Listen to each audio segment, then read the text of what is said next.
no pensamento cristão, no pensamento religioso cristão, por vezes há uma tendência em nós de definir a idolatria como se fosse apenas um culto a imagens de escultura. Como se a idolatria se resumisse apenas a pessoas clamando a essas imagens. E isso é um engano. Entenda que, de alguma forma, certamente, o culto a imagens de escultura é um tipo de prática idólatra, é idolatria, mas trata-se apenas de uma manifestação de idolatria. Reduzir a prática da idolatria apenas a imagens de escultura é um engano e um engano muito perigoso. Por quê? Quando olhamos para o contexto de Paulo, século I, no contexto greco-romano, era comum que cada cidade, cada região tivesse uma divindade. Então, em cada cidade havia templos, santuários de adoração a essas divindades. Se você abrir a tua Bíblia, por exemplo, em Atos, capítulo de número 17, veja o verso de número 16 desse texto. Enquanto Paulo os esperava em Atenas, o seu espírito se revoltava em face da idolatria dominante na cidade. Então, Atenas era conhecida pela cultura, pela filosofia, pela ciência, mas também era uma cidade extremamente idólatra. Em cada lugar havia vários templos a deuses pagãos.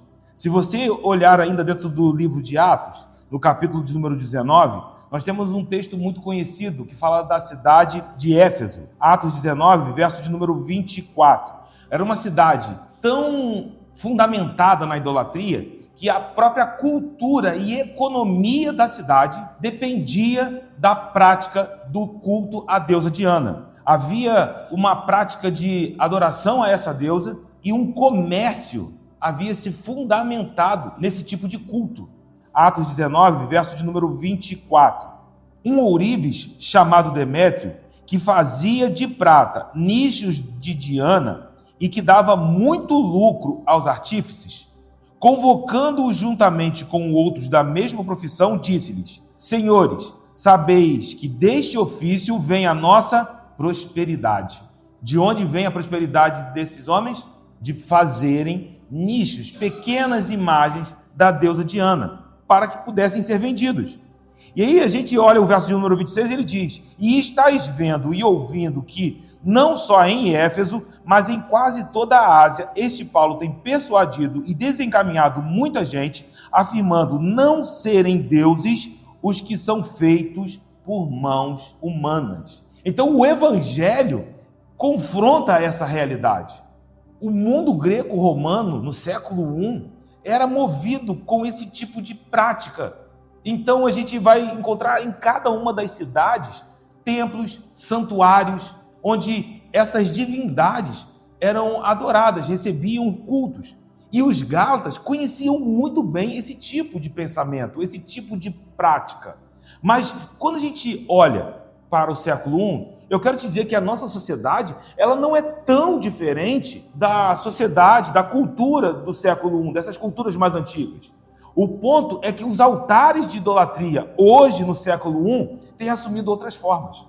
Existem ainda cidades que têm essa cultura, dessa prática, vamos dizer assim, religiosa, de adorar as imagens. Só que Paulo está dizendo, olha, os deuses feitos por mãos humanas não são deuses. Vocês chamam de deuses, mas não são deuses. E aí eu perguntaria a você, e aqui, na nossa cultura, nas nossas cidades, nos nossos bairros? O ponto é que a nossa sociedade não é tão diferente dessas culturas antigas. Mas por quê, Zeca? Porque os altares de idolatria têm assumido outras formas, outros contornos. Por exemplo, posições de liderança. Não só isso, academias de ginásticas, vou além, palcos de shows, salas de diretorias de grandes empresas, ministérios. A lista seria gigantesca. Quando a gente pensa em idolatria, precisamos entender que isso está muito além do que os olhos podem ver.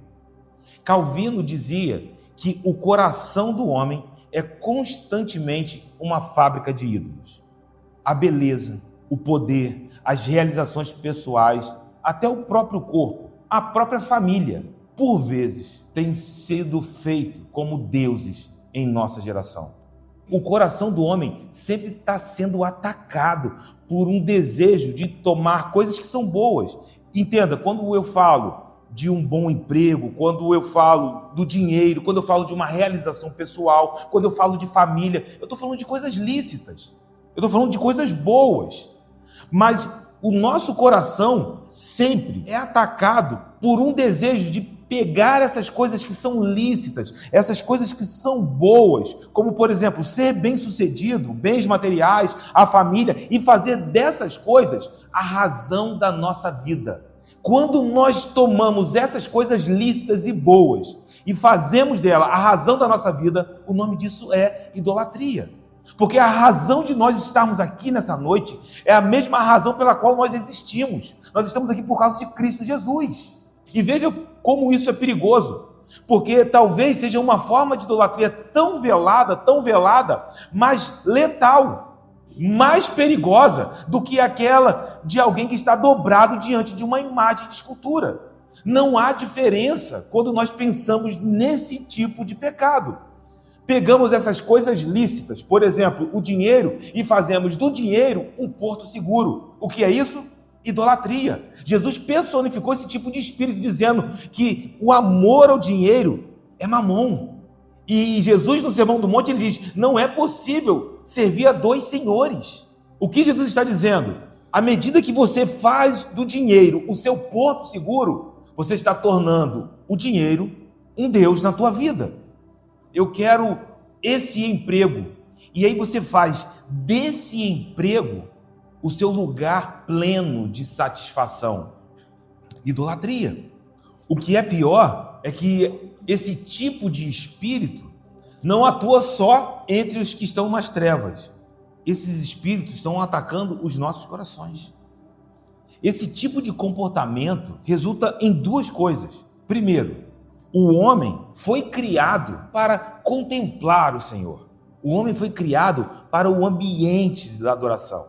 Nós existimos para viver na presença de Deus. E quando nós estamos nesse lugar, somos chamados a contemplar e a resposta será adorá-lo. Esse propósito está intrincado nos anseios mais profundos de toda a humanidade. Eu costumo sempre usar o exemplo de Nabucodonosor como alguém que responde ao anseio da adoração de maneira legítima, mas incorreta. Como assim? Eu sempre digo que Nabucodonosor é um cara que representa a humanidade que anseia adoração. Por quê? Nabucodonosor era um cara que adorava a si mesmo, a tal ponto de mandar fazer uma estátua dele mesmo e dizer: agora todo mundo se dobra e adora essa estátua. Mas você pode entender que isso é um anseio, que ele não sabia onde ser saciado. Todos nós, se não fôssemos encontrados por Cristo, teríamos esse mesmo anseio dentro de nós. Mas Jesus nos encontrou e então o nosso coração foi saciado. Deus criou a humanidade para esse ambiente de contemplação e adoração, porque Ele mesmo é a resposta que preenche esse vazio dentro de nós. Mas a segunda coisa que precisamos entender a partir disso é que o pecado corrompeu o relacionamento do homem com o Senhor. Mas não só isso, comprometeu também a capacidade do homem buscar a presença de Deus por si só. Sem ter o Senhor para conhecê-lo, para adorá-lo, o homem passou a procurar outros meios. Ele procurou o dinheiro, vai procurar o sucesso, vai procurar o amor, procurar relacionamentos, mas ele está procurando isso para responder esse anseio de contemplação e adoração que está dentro dele. E isso é trágico, irmãos. Entenda que nós estávamos exatamente neste ponto. Nada podia nos preencher. E então, nesse ponto terrível, onde nós estávamos destinados à ira de Deus, Ele nos encontrou. E por Ele ter nos encontrado, agora podemos olhar nos olhos de Jesus. A face do nosso Senhor, a beleza do nosso Senhor nos preenche. Esse é o ponto da idolatria e da verdadeira adoração. Porque a verdadeira adoração se fundamenta no conhecimento de Deus. Lembra de Jesus conversando com a mulher samaritana? Quando ele diz a ela: vocês, fazendo uma referência aos samaritanos, adoram a quem não conhecem, mas nós, e ele faz uma referência aos judeus, adoramos a quem conhecemos. Ou seja, a verdadeira adoração, ela é fundamentada no conhecimento de Deus. Mas e a idolatria? A idolatria é o oposto disso, porque a idolatria é fruto de um profundo desconhecimento do que estão adorando. São escamas nos olhos, são olhos grudados. Mas por que alguém se dobra diante de uma estátua? Por que alguém se rende ao amor, ao dinheiro? Por que alguém faz do seu emprego um Deus? Essas pessoas fazem isso simplesmente porque não veem, simplesmente porque não entendem que o ídolo não é nada em si mesmo. A palavra diz isso. Há um texto em Isaías que eu gosto muito, Isaías 44, verso de número 9. Isaías está denunciando a loucura da idolatria. Olha o verso de número 9. Todos os artífices de imagens de escultura são nada, e as suas coisas preferidas são de nenhum préstimo. Eles mesmos são testemunhas de que elas nada veem, nem entendem, para que eles, os artífices, sejam confundidos. Olha o que ele está dizendo. Até mesmo aqueles que fabricam reconhecem, essas imagens não podem fazer, elas não veem. Os artífices reconhecem isso. Agora vá ao verso de número 15, porque talvez você diga, mas então por que eles continuam fazendo se assim eles entendem? Por que eles fazem isso? Olha o verso número 15. Tais árvores, ele está falando daqueles que fazem estátuas de madeira. Tais árvores servem ao homem para queimar, com parte de sua madeira se aquenta e coze o pão, e também faz um Deus, e se prostra diante dele, esculpe uma imagem e se ajoelha diante dela. Ou seja, pega uma madeira, a mesma madeira que ele coloca no fogo para cozinhar, para colocar lá no fogão de lenha, a mesma madeira, ele esculpe uma imagem e se ajoelha diante dessa imagem de madeira. Segue o texto, verso de número 16. Metade queima no fogo e com ela coze a carne para comer, assa-a e farta-se. Também se aquenta e diz, já me aquento, contemplo a luz. Então, do resto, veja, não é nem um pedaço selecionado, do resto da madeira, faz um Deus, uma imagem de escultura, ajoelha-se diante dela, prostra-se e lhe dirige a sua oração dizendo, livra-me, porque tu és o meu Deus. Nada sabem, nem entendem. Por quê? Porque se lhe grudaram os olhos para que não vejam, e o seu coração já não pode entender. Nenhum deles cai em si, já não há conhecimento nem compreensão para dizer, metade queimei e cozi pão sobre as suas brasas, assei sobre elas a carne e a comi. E faria eu, do resto, uma abominação? Ajoelhar-me-ia eu diante de um pedaço de árvore? Perceba que não há nem entendimento para refletir. Peraí, eu peguei um pedaço de madeira, eu cozinhei, eu queimei, eu me aqueci com o fogo que foi gerado através da queima dessa madeira. Com o outro pedaço, eu me ajoelharia diante desse outro pedaço de madeira. Por que fazem isso? Não entendem, não conseguem discernir. E isso é uma resposta para nós, nesse tempo, para que nós venhamos ter até misericórdia. Porque talvez você diga, como que eles não conseguem perceber que aquilo não tem poder, não pode fazer nada por eles? Eles não conseguem discernir, os olhos estão grudados. E aí eu vou te dizer, meu irmão, se os nossos olhos estão abertos, não é porque somos melhores do que eles, é porque a graça de Deus nos alcançou. Então o ponto é que quando nós olhamos para a adoração em espírito e em verdade, a adoração ao Senhor se fundamenta no conhecimento de Deus. Nós adoramos a quem conhecemos, Ele se revelou a nós. E a idolatria, um profundo desconhecimento do objeto que está sendo adorado. E essa talvez seja a nossa base ou ponto de partida para entendermos a perplexidade de Paulo quanto ao comportamento dos Gálatas. Por quê, Zeca? Nós estávamos com os olhos grudados, mas Jesus abriu a nossa visão. Jesus abriu a visão dos Gálatas. Eles eram homens de olhos abertos. Como eles poderiam estar retrocedendo? E é isso que Paulo está falando lá em Gálatas, capítulo 4, verso número 8. Eu precisava fazer essa introdução para que você pudesse entender agora. Leia o verso número 8 e veja como tudo agora faz sentido. Outrora, porém, não conhecendo a Deus, servis a deuses que por natureza não são. O que Paulo está dizendo? Antes, vocês estavam com os olhos grudados. Antes, em outro tempo, não conhecendo a Deus, vocês estavam debaixo de um lugar de aprisionamento. Em outro tempo, não conhecendo a Deus, estávamos entregues aos deuses desse mundo caído. Nós também estávamos nesse lugar. O homem sem Deus, ele clama para ter entendimento, ele clama para ser preenchido. A alma está clamando, só que pelos olhos estarem grudados, não podem ver. E aí, o que resulta disso? Mergulham na idolatria. Tentam saciar esse vazio, tentam se preencher com os seus próprios recursos, com os seus próprios desejos, com os seus próprios sonhos. Mas com os olhos grudados, não há outra saída. Com os olhos grudados, nós passaríamos a servir aos nossos próprios desejos. Se nós estivéssemos com os nossos olhos grudados, nós seríamos escravos do dinheiro. Nós seríamos escravos do trabalho, seríamos escravos de posições de influência, seríamos escravos de beleza física. Mas Jesus abriu os nossos olhos. Ele iluminou os olhos dos nossos corações. E Paulo aqui está desmascarando os ídolos. O que ele está dizendo aqui no texto? Ele diz, esses são deuses que por natureza não são. Para Paulo isso é muito claro. A base de Paulo para essa afirmação é que só existe um único Deus, um único Senhor, um único Deus verdadeiro. E os ídolos? Os ídolos não são.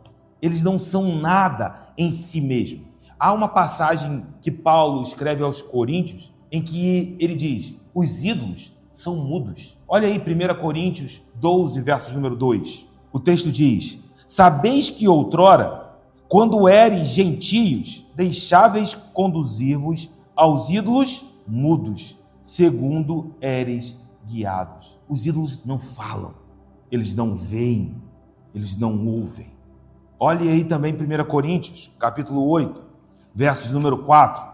No tocante à comida sacrificada a ídolos, sabemos que o ídolo de si mesmo nada é no mundo, e que não há senão um só Deus. Para Paulo isso é muito claro, porque ainda que há também alguns que se chamem deuses, veja a perfeição do texto, quer no céu ou sobre a terra, como há muitos deuses e muitos senhores. Todavia, para nós há um só Deus, o Pai de quem são todas as coisas e para quem existimos.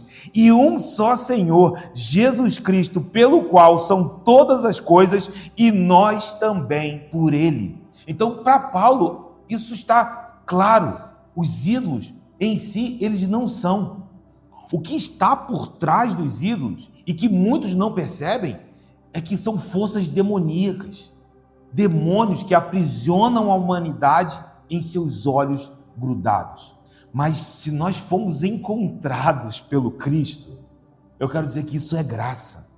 Ele nos arrancou dessa era perversa. E nós falamos aqui dessa expressão porque ela aparece no começo da Epístola aos Gálatas. Ele nos arrancou com raiz e tudo dessa era perversa. Ele nos libertou do império das trevas. Ele abriu os nossos olhos. Ele nos plantou no seu reino de luz. Então hoje nós podemos declarar que os nossos olhos estão abertos. Nós conhecemos o Deus verdadeiro, o Deus da nossa salvação. Os nossos olhos estão abertos. E aí Paulo vai até os Gálatas e parece que ele está sacudindo os Gálatas. Ele está dizendo, vocês precisam acordar. Por quê? Vocês antes não conheciam a Deus. Mas olha o verso de número 9. Gálatas 4, verso de número 9. Mas agora que conheceis a Deus, ou antes, sendo conhecidos por Deus, como estáis voltando outra vez aos rudimentos fracos e pobres, aos quais, de novo, quereis ainda escravizar-vos? Paulo está dizendo, antes, ok, os olhos de vocês estavam fechados, mas agora vocês conhecem a Deus. Por que vocês estão confiando nesses deuses? Por que vocês querem, de alguma maneira, retroceder a uma espécie de escravidão? E nós vamos perceber aqui que Paulo vai associar essa escravidão, que antes era uma prisão para os Gálatas, quando eles não conheciam a Deus, com alguma forma de acréscimo ao Evangelho de Cristo. Ele vai dizer, são os mesmos espíritos que aprisionam. O que Paulo está dizendo é que agora vocês são conhecidos por Deus. Como que vocês estão voltando para esses rudimentos fracos e pobres desse mundo? Por que Paulo está dizendo isso? Os rudimentos do mundo, seja na esfera material, seja na esfera espiritual, fazem parte da antiga criação, do mundo quebrado. Nós falamos disso aqui quando mencionamos Gálatas 4:3, mas nós agora fomos feitos nova criatura. Antes, esses rudimentos podiam nos escravizar, mas agora eles não têm poder para isso. Eles são fracos. Antes, esses poderes, essas correntes das trevas podiam nos aprisionar, mas agora essas correntes foram quebradas em nome de Jesus. E não só isso, foram enfraquecidas, foram despojadas. Eu gosto quando Paulo escreve Colossenses capítulo 2, verso número 15, que ele diz que principados e potestades foram expostos à vergonha e despojados na cruz do Calvário. Jesus é o nosso libertador, Ele é o nosso Senhor, Ele é o Deus Todo-Poderoso, Ele tem poder sobre as nossas vidas. Por isso Paulo está perplexo, ele está dizendo, como vocês estão voltando a esses rudimentos? O ponto de Paulo é crítico. Como vocês podem, após terem experimentado a luz de Cristo, uma vez que essa verdade entrou no coração de vocês, agora que vocês experimentaram a liberdade no Espírito, como vocês podem querer se escravizar novamente? Isso seria voltar ao Egito, isso é loucura, isso não faz sentido. Fazer qualquer coisa desse mundo um objeto de satisfação plena é loucura. Fazer da nossa família, do nosso dinheiro, dos nossos projetos, do nosso trabalho, o alvo da nossa satisfação, isso é voltar aos rudimentos que nos aprisionavam antes de Cristo. Eu entendo, meu irmão, que nós caminhamos, mas caminhamos com os nossos olhos abertos. Nós podemos discernir as coisas, porque o Espírito está conosco. E assim, se discernirmos essas coisas no Espírito, nós podemos caminhar verdadeiramente livres. E conhecereis a verdade, e a verdade vos libertará. Você entende que é essa libertação que Jesus está falando?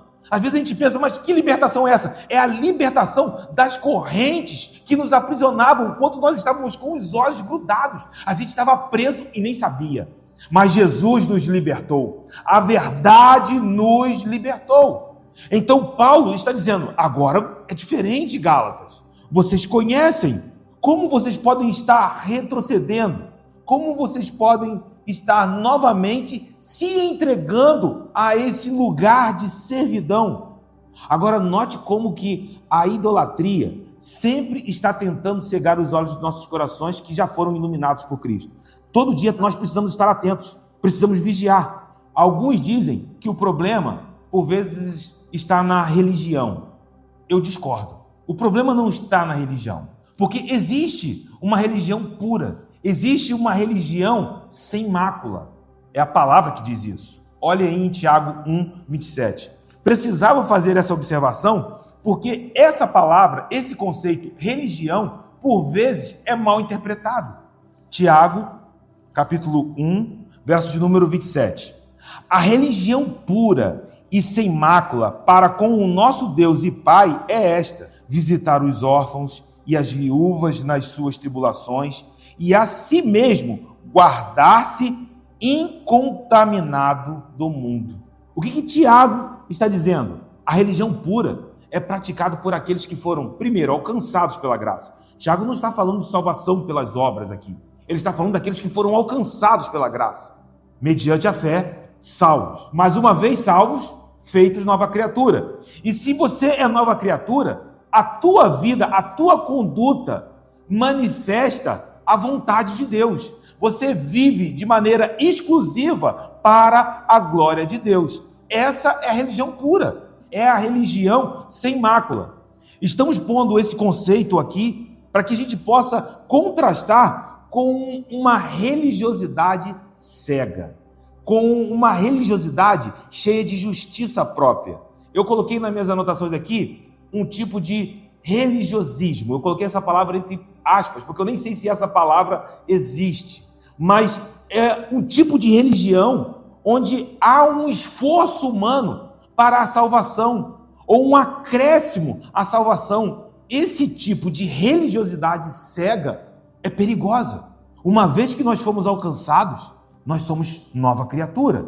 A partir desse milagre, irmãos, a carne e o espírito militarão contra si. E nós vamos estudar isso em Gálatas 5.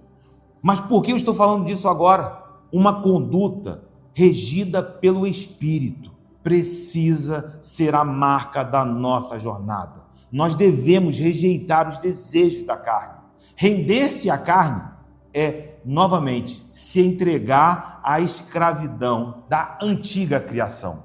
E o que é isso? Idolatria. Porque quando você se rende à carne, você está se rendendo aos desejos do seu próprio coração. Você está fazendo dos desejos da sua carne algo que te satisfaz. O ataque em cada pessoa é diferente, porque ele vai procurar a fraqueza. Ele trabalha dessa maneira. Ele é sujo na sua própria maneira de batalhar. Mas nós fomos salvos pela graça. Nós fomos alcançados.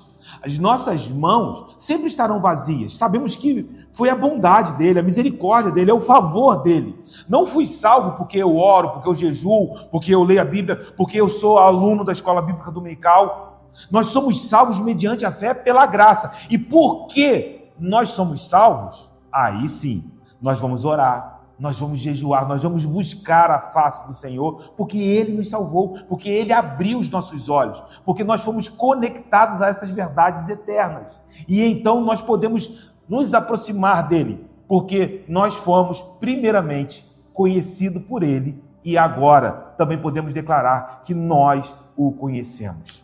Os mestres judaizantes, voltando ao contexto de Gálatas, estavam propondo aos Gálatas outro evangelho. E isso também já foi falado aqui. Eu te encorajo a ouvir depois as outras gravações, porque parece que havia um tipo de falso ensino propondo um retorno à Torá, à prática da lei de Moisés, a guarda de dias, meses, como está no verso de número 10, tempos, anos.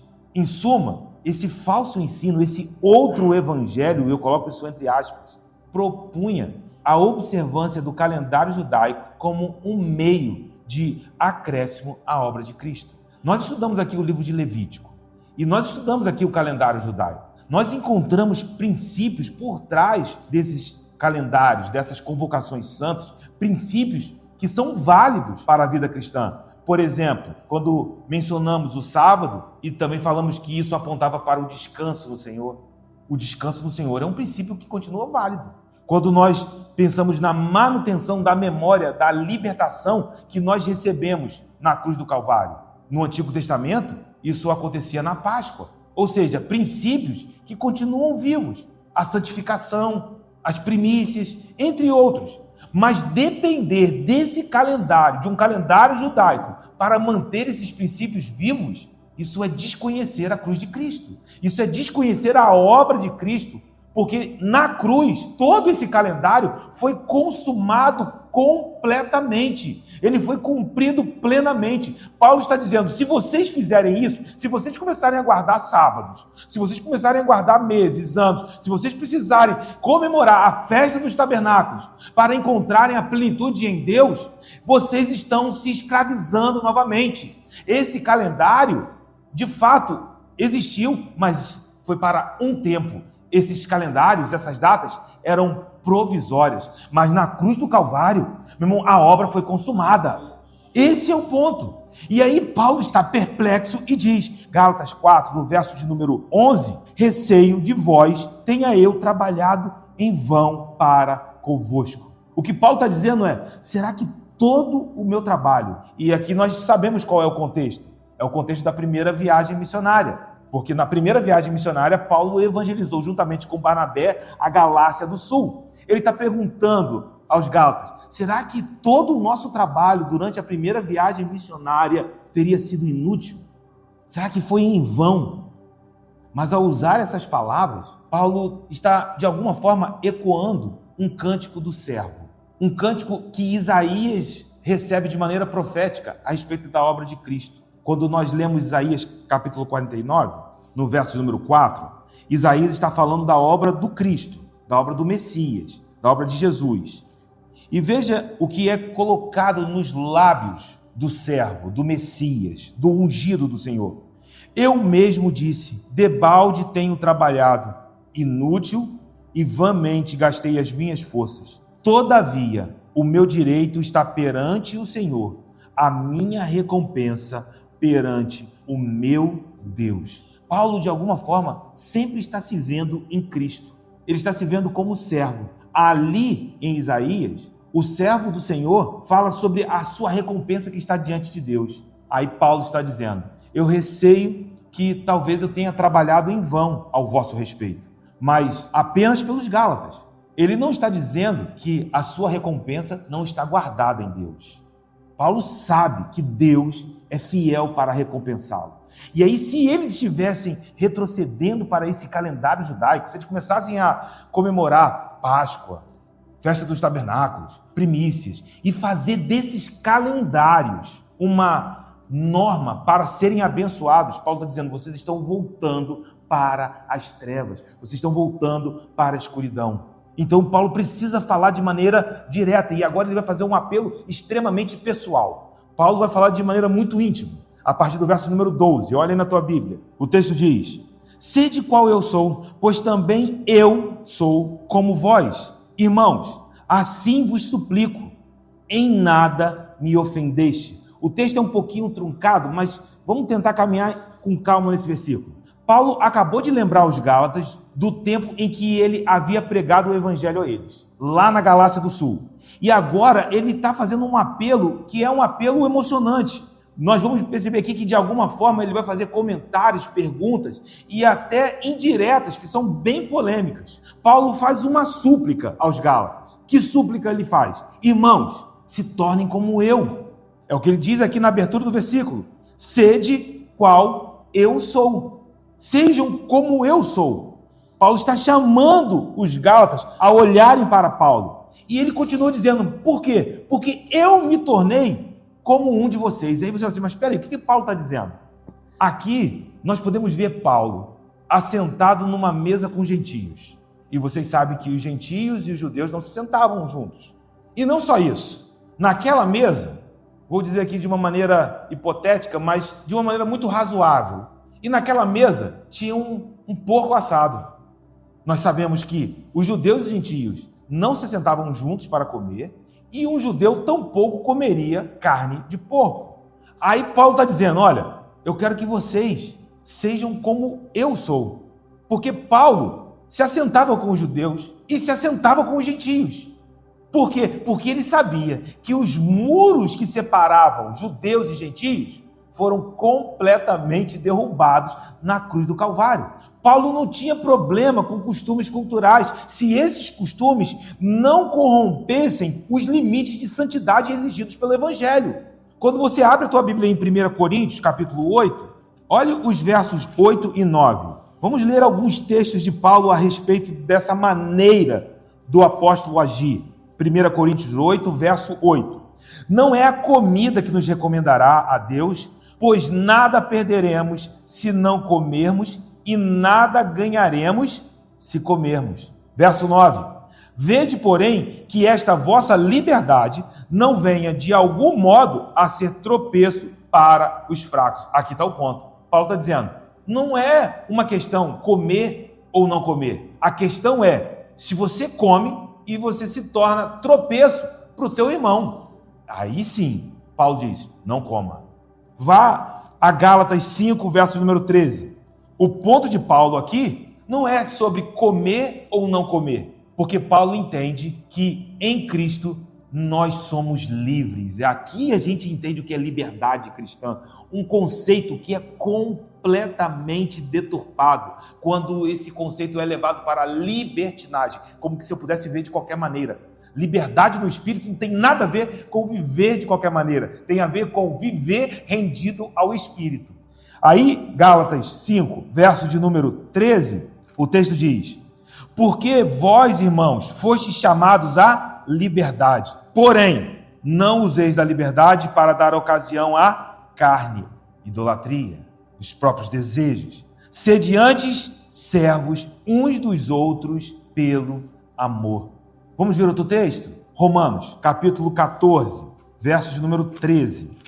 Não nos julguemos mais uns aos outros. Pelo contrário, tomai o propósito de não pôr de tropeço ou escândalo ao vosso irmão. Vai ao verso de número 17. Porque o reino de Deus não é comida nem bebida, mas justiça e paz e alegria no Espírito Santo. Muitas vezes eu mesmo interpretei esse texto de maneira errada.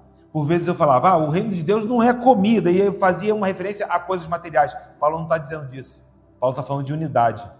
Paulo está falando que nós não podemos permitir que os nossos próprios pensamentos, os nossos próprios modos de viver, as nossas culturas, se tornem uma barreira e criem uma divisão dentro do corpo de Cristo. Paulo está falando de unidade aqui. Paulo está nos chamando a atenção para o corpo de Cristo. Vá a 1 Coríntios 9, versos 20 a 22. Esse texto é emblemático a respeito desse assunto. Olha o que Paulo diz: procedi para com os judeus como judeu, a fim de ganhar os judeus. Para os que vivem sob o regime da lei, como se eu mesmo assim vivesse. Mas para quê, Paulo? Para ganhar os que vivem debaixo da lei, embora não esteja eu debaixo da lei. Olha que incrível. Verso número 21. Aos sem lei, ele está falando dos gentios, como se eu mesmo o fosse, não estando sem lei para com Deus, mas debaixo da lei de Cristo, para ganhar os que vivem fora do regime da lei. Verso de número 22. Fiz-me fraco para com os fracos, com o fim de ganhar os fracos. Fiz-me tudo para com todos, com o fim de, por todos os modos, salvar alguns. Então, Paulo está olhando agora para os Gálatas. Volte para o contexto de Gálatas 4. Sejam como eu sento com vocês para comer. E eu sou judeu. Eu poderia estar retrocedendo a lei, mas eu não estou voltando. Porque eu sei que se eu estivesse voltando à lei, eu estaria reerguendo os muros que foram derrubados na cruz. Eu estaria dizendo de uma outra maneira que a obra da cruz não tinha sido suficiente. Então, Paulo está dizendo, sejam como eu sou. E aí, o final do verso de número 12, ele diz, e em nada me ofendeste. Sabe o que Paulo está dizendo? Cara, eu sentei para comer com vocês carne de porco. E eu não me senti ofendido vendo vocês comer essa carne. Mas por quê? Porque eu sei que os muros caíram. Antes de Cristo, Paulo jamais se sentaria naquele lugar. Mas Cristo encontrou Paulo no caminho de Damasco. Paulo nunca mais seria o mesmo. Agora ele olha para os Gálatas e diz, Gálatas, me imitem. Caminhem segundo o meu proceder quanto ao Evangelho. Não guardem calendários. Não voltem às sombras. Não voltem à escravidão. Vá para o verso de número 13, Gálatas 4, verso 13. E vós sabeis que vos preguei o evangelho a primeira vez por causa de uma enfermidade física. Paulo está, de alguma maneira, lembrando os Gálatas da evangelização que aconteceu na primeira viagem missionária. E eu sei que essa enfermidade física é um ponto de interrogação para muita gente. Né? Quantas propostas existem sobre que tipo de enfermidade era essa?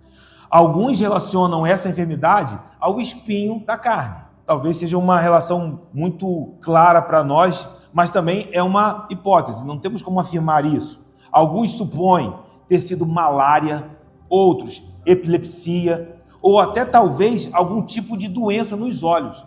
Por que doenças nos olhos? Porque no verso número 15, o próprio Paulo diz, olha, se vocês pudessem, vocês teriam arrancado os seus olhos e vocês teriam me dado.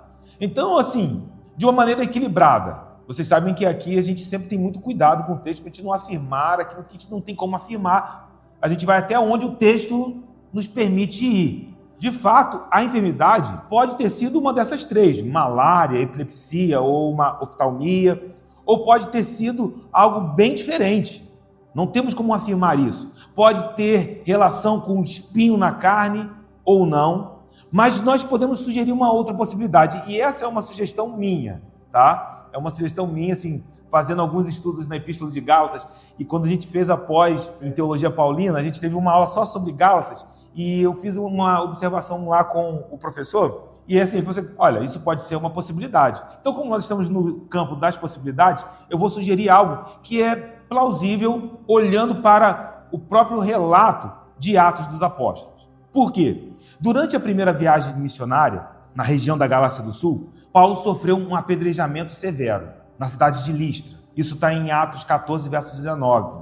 E nós sabemos que um apedrejamento produz muitos hematomas, edemas. Nós estamos falando de um apedrejamento tão severo que Paulo ficou no chão e todos pensavam que ele estava morto. Então, assim, eu não estou falando, ele pegou uma pedrinha e atirou em Paulo. Não. É uma multidão atirando pedras de diferentes tamanhos, pegando onde pegar. Então, você sabe que, provavelmente, Paulo também foi alvejado na sua cabeça, nos seus olhos. E o texto diz que quando Paulo se levanta, o que Paulo faz? Ele volta para dentro da cidade. Você pode imaginar o que é uma pessoa acabar de ser apedrejada, de ficar como quase morta, se levantar e voltar para dentro da cidade para pregar o evangelho? No dia seguinte ele volta para Derbe. Você já viu quando alguém sofre um acidente e tem uma pancada nos olhos, como que os olhos ficam? Então pode ser que os olhos de Paulo também tivessem sido atingidos, deixando os olhos do apóstolo com marcas de sangue pisado, inchaços. E isso fez com que os gálatas olhassem para Paulo e ficassem impactados, porque o verso de número 14 diz que essa enfermidade foi uma provação para os gálatas. Olha aí, Gálatas 4, verso 14. E posto que a minha enfermidade na carne vos foi uma tentação, na NVI é provação. Contudo, não me revelaste desprezo nem desgosto, antes me recebeste como anjo de Deus, como o próprio Cristo Jesus. Então, essa enfermidade, de alguma forma, provava a própria maneira dos gálatas pensarem, talvez uma aparência muito repulsiva, talvez muitos tivessem até dificuldade de entender como um apóstolo tivesse naquelas condições, como alguém que representa o Deus vivo está nessas condições. E eu vou dizer que por vezes nós somos tentados a esse tipo de pensamento. Como ele pode estar passando por isso se ele é um servo de Deus? E aí o ponto é que Deus não promete dar aos cristãos uma bênção na sua vida livre de sofrimentos. Deus não promete abençoar os cristãos afastando o sofrimento, mas ele promete abençoar os cristãos por meio do sofrimento. Porque foi assim que Jesus triunfou. Jesus triunfou por meio do sofrimento. Você quer ser um discípulo de Cristo? Negue-se a si mesmo, o quê? Tome a sua cruz. Meu irmão, tomar a sua cruz implica em aflições, implica em sofrimentos. Tomar a sua cruz é seguir as pisadas do mestre. E aí às vezes a gente canta aquele hino da Cassiane: vou seguir os passos de Jesus. Você sabe o que isso significa? São passos de sofrimento. É entender que haverá dias difíceis, existirão dias de dores, existirão dias de pressões, mas é por esse caminho que o mestre triunfou e que nós também triunfaremos, porque ele venceu e nele nós somos mais do que vencedores. E Jesus, ele sofre sozinho. Para quê? Para que agora, em nosso sofrimento, você não esteja só.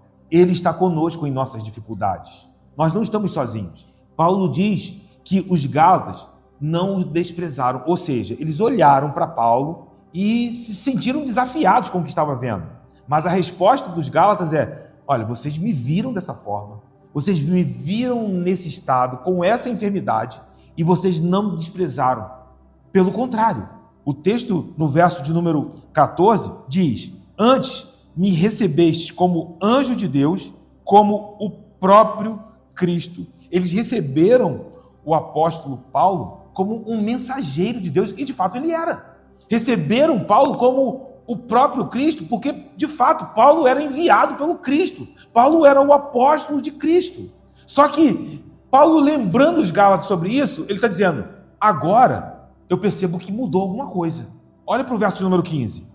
O que é feito, pois, da vossa exultação? O que Paulo está perguntando? Vocês me receberam antes com tanta alegria.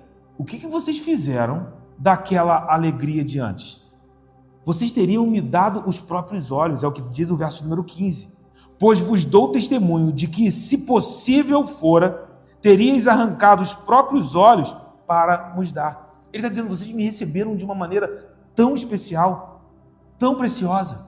É arriscado dizer aqui se talvez fosse de fato uma enfermidade nos olhos ou não, ou se talvez aqui nós estamos vendo uma linguagem metafórica, tipo, cara, eu daria tudo para te ver bem, nesse sentido. Mas o ponto de Paulo é que ele reconhecia a amizade, o carinho dos Gálatas. Uma amizade e um carinho de outrora que agora ele não percebe mais. Mas Paulo continua amando os Gálatas. Para Paulo, os Gálatas são filhos na fé, filhos gerados na primeira evangelização naquela região. E aí Paulo, no verso número 16, prossegue: tornei-me porventura vosso inimigo por vos dizer a verdade? Será que agora eu me tornei um inimigo de vocês? Antes, nós travamos um relacionamento de amizade. A maneira como vocês me trataram, a maneira que Paulo também tratava os Gálatas. Aí ele faz um contraste. Eu era amigo e agora me tornei inimigo, só porque eu estou dizendo a verdade para vocês. E aqui percebemos como que os falsos ensinos estavam arrastando os Gálatas para a antiga escravidão, e esses falsos mestres, em alguma medida, semeando contenda entre Paulo e os Gálatas. E isso, meu irmão, é uma estratégia do diabo de tentar dividir o corpo de Cristo. Aqueles falsos mestres estavam semeando uma separação, uma contenda, porque Paulo percebia que os Gálatas estavam pensando a respeito dele como se Paulo fosse um inimigo. E aí Paulo está dizendo: esses falsos mestres foram longe demais, porque Paulo é um pai espiritual para os Gálatas. Dizer que Paulo é um inimigo. O texto continua no verso número 17: o que vos obsequiam não o fazem sinceramente, mas querem afastar-vos de mim, para que o vosso zelo seja em favor deles. Está aqui o ponto. O objetivo dos falsos mestres era carregado de inveja, segundas intenções. Eles querem afastar os Gálatas da comunhão com Paulo para quê? Para ganhar seguidores, para ganhar os lisonjeios dos Gálatas, para que os Gálatas agora olhem para esses falsos mestres e tratem esses falsos mestres com zelo. Esses falsos mestres eram lobos com os olhos nas ovelhas de Cristo. E, infelizmente, existem aqueles que possuem ministérios que são movidos por fãs, que são movidos por atenção de pessoas, que são movidos por pessoas que foram emocionalmente atraídas, se tornaram emocionalmente dependentes. Existem pessoas que manipulam, como se um chamado bem-sucedido estivesse baseado em números, em multidões, ou quantas pessoas vão elogiar a sua voz, ou em quantas pessoas vão elogiar a sua pregação. Existem pessoas que fundamentam o seu ministério nisso. Lembra da introdução? O que é isso? Idolatria. Normalmente, o modus operandi desses falsos mestres é sempre o mesmo. Eles massageiam o ego das pessoas, dizem o que elas querem ouvir, as aprisionam emocionalmente, para que então essas pessoas tornem-se dependentes desses ministros, se tornem dependentes desses mestres e passem a elogiá-los. No cenário atual, essas pessoas passam a vender os seus produtos, fazem do evangelho um comércio, fazem do evangelho um produto fabricado com a mensagem da cruz. O objetivo delas é vender o produto dela. Quanto mais alcance, sabe que isso será mais ganho. E entendam, irmão, que essa linha ela é muito tênue, é muito sutil, porque nós precisamos fazer que o evangelho vá, mas Nós precisamos sondar os nossos corações constantemente. E aí eu reafirmo a frase de Calvino: os nossos corações são constantemente uma fábrica de ídolos.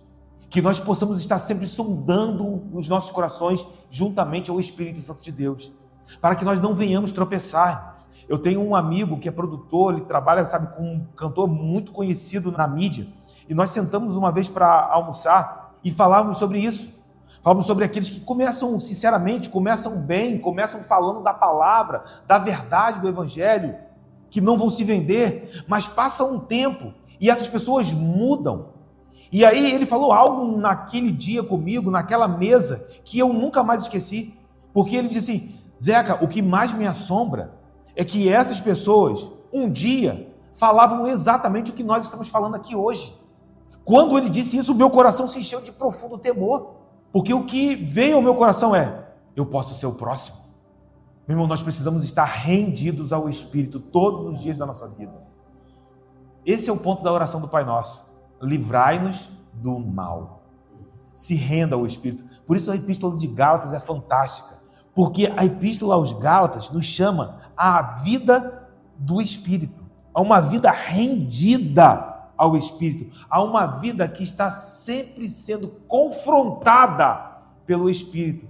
E se os nossos corações estiverem sendo confrontados pelo Espírito, meu irmão, nós iremos frutificar o fruto do Espírito. Por isso que Paulo está perplexo. Paulo está dizendo: Gálatas, como que vocês podem estar retrocedendo? Alguma coisa está fora do lugar. Vocês precisam se render ao Espírito. Veja como que o tema da epístola começa a migrar para uma vida prática rendida ao Espírito. Cara, é extraordinário. Eu estou amando estudar Gálatas aqui com vocês. Mas, de fato, deixar de se render a Cristo, se render ao Espírito, é tornar-se uma presa fácil e, assim, precede a ruína. Paulo está perplexo com o que está acontecendo. Ele lembra da sua experiência com os Gálatas, ele lembra de como ele foi recebido pelos Gálatas. E aí, o verso de número 18 nos mostra que Paulo reconhecia a amizade e o carinho dos Gálatas, mas ele quer que os Gálatas saibam qual é o fundamento do zelo deles, do zelo dos Gálatas. Olha aí para o verso número 18.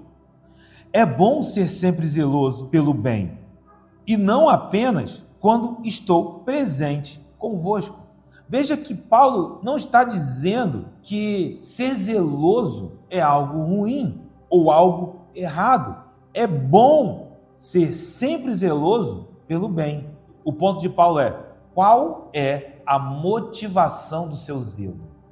Até mesmo porque quando pensamos em alguém zeloso, cego, temos Saulo de Tarso como o nosso melhor exemplo. Paulo sabia o que era ser um cego zeloso. Ele era o melhor em relação a isso. Se você tem zelo por algo que é bom, isso é louvável.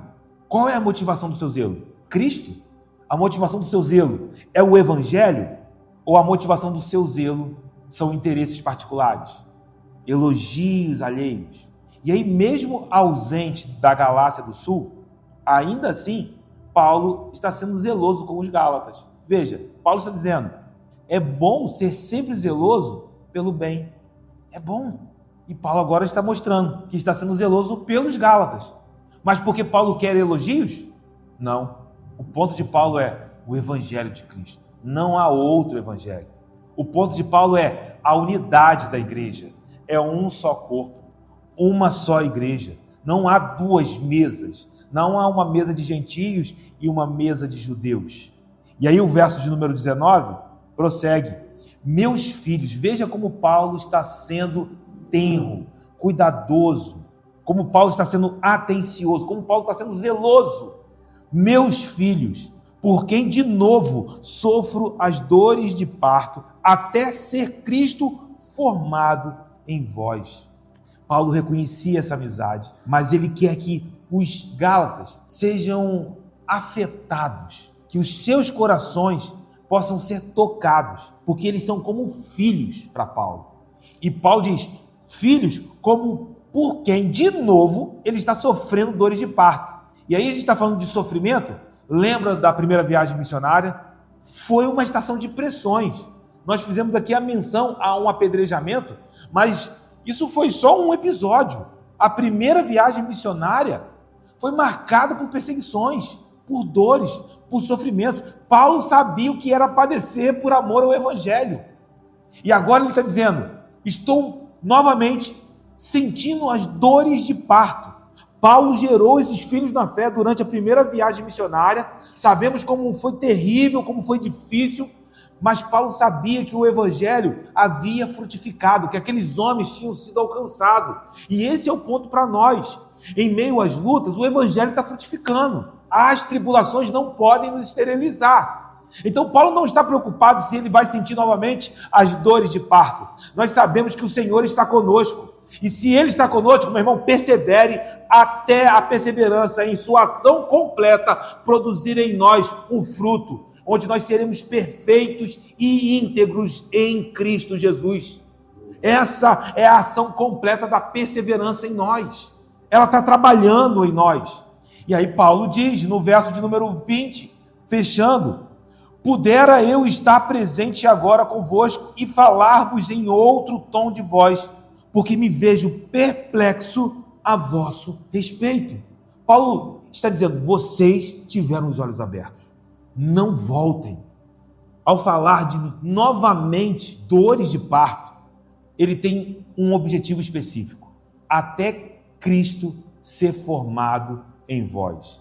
E esse é um ponto em que nós precisamos aplicar a nossa jornada. Cristo está sendo formado em nós. Sim, é a renovação diária do homem interior. É quando nós nos revestimos do novo homem. É a transformação que não acontece de uma vez só. É a transformação que acontece de glória em glória, à medida que contemplamos Jesus. E aqui a gente vai para o final. Veja como tudo volta ao lugar de contemplação. E quando nós o contemplamos, nós somos transformados. Quando nós o contemplamos, nós o adoramos. Paulo não está com os Gálatas, mas o desejo dele era estar lá. Ele diz, olha, pudera eu estar aí com vocês. Eu queria estar aí. Ele queria falar pessoalmente. E o tom da sua voz seria diferente dessa carta.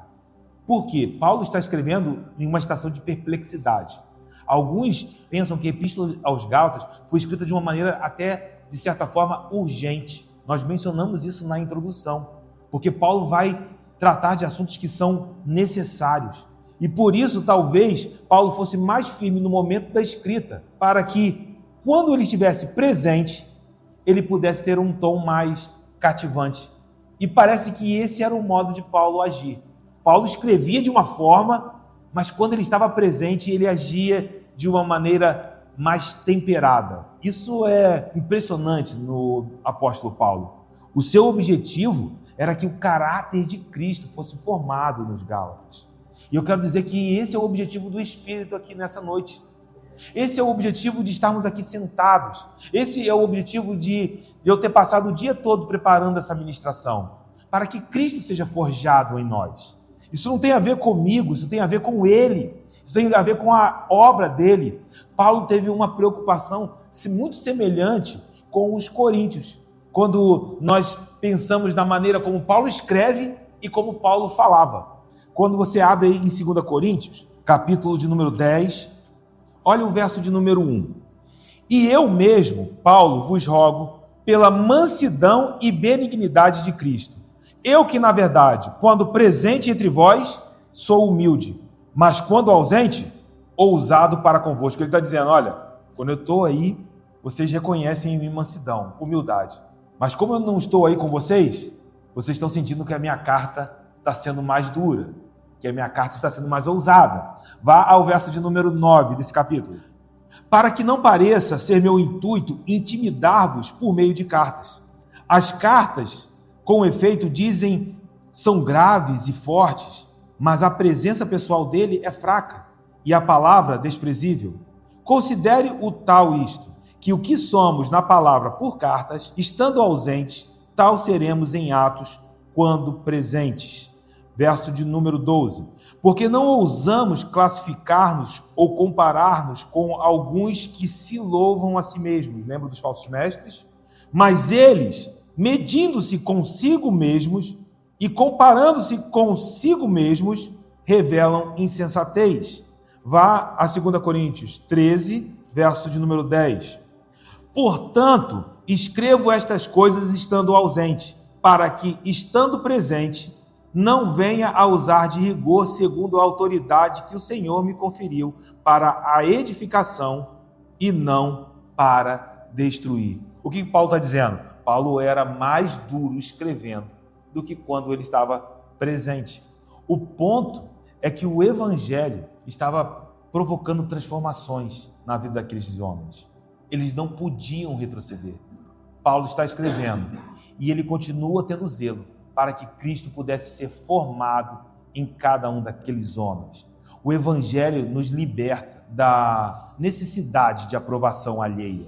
Paulo não está ali pedindo a aprovação dos Gálatas. Paulo não está buscando isso porque seria idolatria. E uma idolatria de quem procura e também levando os Gálatas à idolatria, porque eles passariam a venerar Paulo e não a Cristo.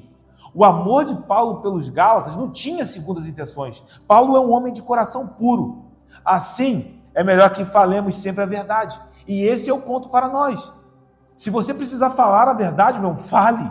Não use algum ajuste para que a mensagem ganhe aprovação. Se você precisa se posicionar em Cristo, se posicione. Não será fácil se posicionar em Cristo. Por vezes, quando nós nos posicionamos em nome de Jesus, nós enfrentamos resistências. Mas se nós recuarmos para proteger os nossos próprios interesses, o nosso próprio coração, nós estaremos colocando o nosso ego, o nosso bem-estar acima de Cristo. Mas que nós sejamos como Paulo, que nós sejamos homens e mulheres, eu declaro em nome de Jesus, que caminharão com um amor verdadeiro, grato, como Paulo era amoroso e grato pelos Gálatas, mas sempre firme na mensagem do Evangelho. Que nós possamos manter as nossas raízes firmadas em Cristo, porque se assim nós procedermos, não somente teremos Cristo sendo formado dentro de nós. Eu sei que você quer ter Cristo formado dentro de você, só que há uma palavra de avanço para nós aqui nessa noite. À medida que nós nos posicionamos nesse lugar, nós não só teremos Cristo formado dentro de nós, mas também seremos canais para que Cristo seja formado na vida de outros. Esse é o ponto de Paulo.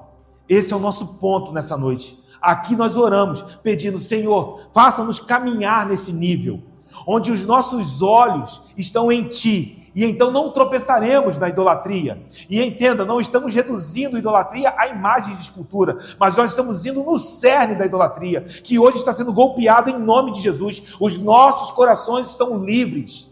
Nós não estamos aqui para tirar pedras naqueles que não conseguem discernir. Nós que temos os olhos abertos, temos uma responsabilidade. Precisamos nos render ao Espírito e pedir, Senhor, nos ajude a levar essa mensagem para esses que estão cegos. E nós seremos canais em nome de Jesus. Olhos serão abertos, pessoas serão arrancadas desta era perversa e nós levaremos Cristo para a glória de Deus, Pai. Coloque a tua mão sobre o teu coração. Espírito Santo, obrigado por essa noite, por essa oportunidade, pela tua palavra ministrada sobre as nossas vidas. Obrigado, Senhor, pelo entendimento, por trazer luz aos nossos corações. Obrigado por termos resgatado.